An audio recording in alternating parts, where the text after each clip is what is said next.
সুব্রত, হুমায়ুন, বিক্রমজিৎ একের পর এক নেতারা তৃণমূলের দেখা যাচ্ছে পুলিশের বিরুদ্ধে মুখ খুলছে, অস্বস্তিতে পড়েছে দল।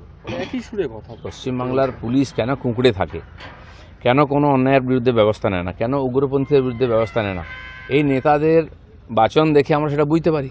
খোলাখুলি যেভাবে পুলিশকে ধমকি দেওয়া হচ্ছে, যে ধরনের ভাষা ব্যবহার করা হচ্ছে, কোনো ভদ্রলোক এরপরে পুলিশে চাকরি করবে কি না বা এই ধরনের দুষ্কৃতকারীদের বিরুদ্ধে ব্যবস্থা নেবে এরকম সম্ভাবনা কম।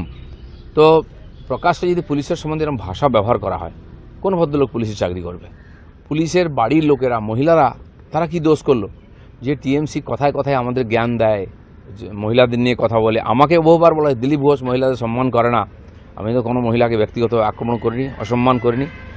আজ শশী পাঁজার মতো যারা মহিলারা বা কাকলি ঘোষ দস্তিদার যারা ঝাঁপিয়ে পড়েন আমাদের পার্টি অফিসের সামনে ধর্ণা দেন, তারা আজকে যাবেন কি অনুব্রতর বাড়ির সামনে ধর্ণা দিতে? শশী পাঁজাকে আমি জিজ্ঞেস করছি, আপনি একজন মন্ত্রী, একজন ডাক্তার, প্রতিষ্ঠিত নাগরিক, আপনি আমাদের জ্ঞান দেন, যান আজকে, নাহলে পার্টি থেকে রিজাইন করুন। মমতা ব্যানার্জিকে বলুন যে কেষ্টর বিরুদ্ধে ব্যবস্থা নাও, নাহলে সমস্ত মহিলা নেত্রী আমরা রিজাইন করব।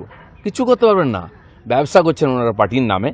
সেই জন্য মহিলাদের মান সম্মান কিছু না। মহিলাদেরকে এই ধরনের কদর্য ভাষায় আক্রমণ কোনো নেতা বা সাধারণ মানুষও করতে পারে না। একজন প্রতিষ্ঠিত নেতা যে টিএমসির মুখ, সেই ভাষা ব্যবহার করছে, আর সেই বাড়ির মহিলারা যাদেরকে আমরা মা বলি, বোন বলি, তারা কি অপরাধ করলো?